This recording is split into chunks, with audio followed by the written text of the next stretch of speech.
What if the legendary Black Dragon Devil Fruit isn't just powerful, but the true key to the ancient weapon Uranus?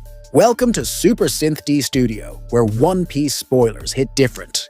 If you live for wild theories and hype breakdowns, hit that like button, drop a comment, give hype, and don't forget to subscribe. Let's dive in. Yup, we're starting with the editor's preview for One Piece Chapter 1175. Luffy and Loki begin to move amid the chaotic battle in Elbaf. It's already crystal clear that Luffy and Loki are going to be the main highlights of One Piece Chapter 1175. The latest chapter continues directly from what happened before. And once again, we're shown Loki's colossal dragon form. Elbaf Island is shown from a distance, and now we finally understand just how massive Loki's black dragon truly is. Its enormous body literally covers a huge portion of the sky above Elbaf. To put the scale into perspective, Luffy looks tiny in front of the giants. The giants look tiny in front of Killingham's MMA monster. Even Loki in his normal form looks small compared to the MMA Draugr, but when Loki transforms into his black dragon form, those MMA monsters look absolutely tiny in comparison. Jarl once again explains what is written in the Harley sacred text about a giant creature that appeared alongside the sun god. That creature was a massive black dragon who appeared in the first world, and long ago it helped the sun god fight against the earth god and the hellfire serpent. And yes, what Jarl describes is also shown in the mural carved into the trunk of the treasure tree Adam. We see a dragon descending from the top of Adam's tree, clashing fire breath against a gigantic serpent. At the same time as Jarl's explanation, Loki's black dragon appears again. And this time, we finally learn the name of this legendary devil fruit. Mythical Zoan, Ryu Ryu no Mi Model Nidhogg. And yes, this dragon perfectly matches Norse mythology, which is Eiichiro Oda's main inspiration for Elbaf. In Norse myth, Nidhogg is described as a black dragon, a destroyer, constantly gnawing at the roots of Yggdrasil. Just like Loki himself declared, he is a destroyer, not a savior. But here's something very interesting. There is no Hagoromo cloud wrapped around Loki's dragon form. Meanwhile, in Luffy's Gear 5 form, the Hagoromo is clearly visible around his neck. That means this is not an artistic mistake by Oda.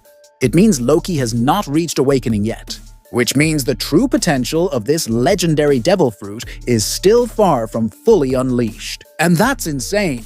Now here's where things get crazy. Until now, there is still one ancient weapon whose details have never been revealed.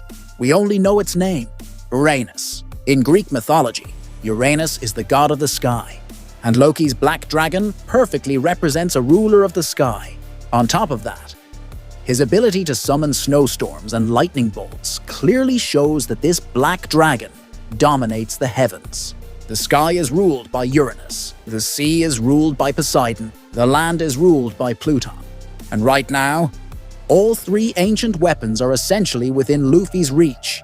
But if Loki is Uranus, then what was the weapon Imu used to destroy Lulusia Island? Remember what Dr. Vegapunk said in his broadcast. During the Void Century, there was a war between ancient weapons.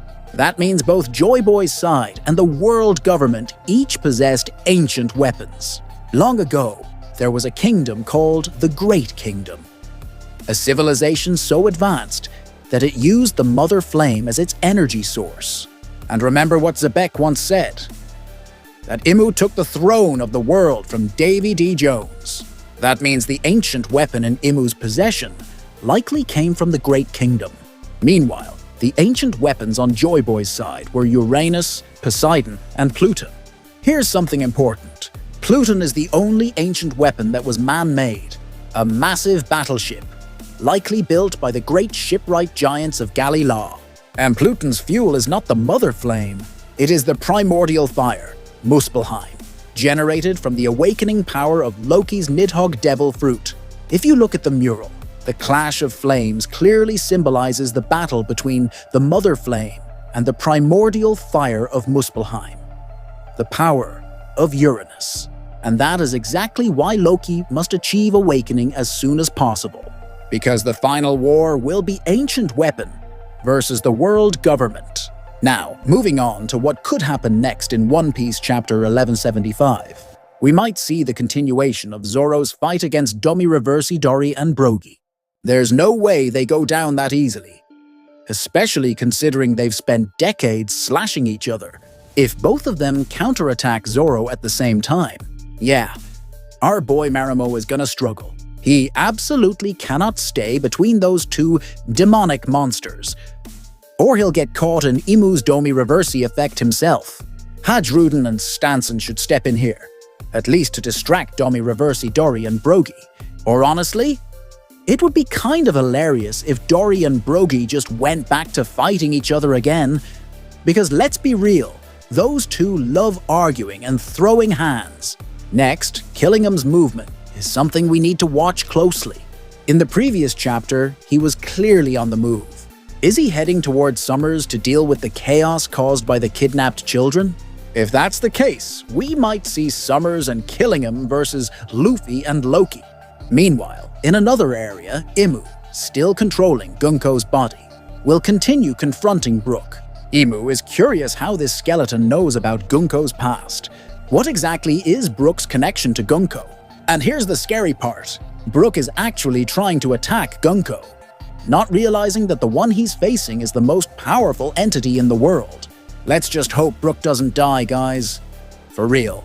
And if everything goes according to schedule, One Piece should not be on break next week, since Oda already took his scheduled break last week. If Loki's Nidhogg is truly Uranus, then the final war is about to go nuclear. Drop your theory in the comments right now. Is Loki the sky weapon? Or is Oda setting us up for an even bigger twist? If you enjoyed this breakdown, smash that like button, subscribe for weekly One Piece hype, and join the Super Synth crew. Because trust me, we're not even ready for what Oda is cooking next.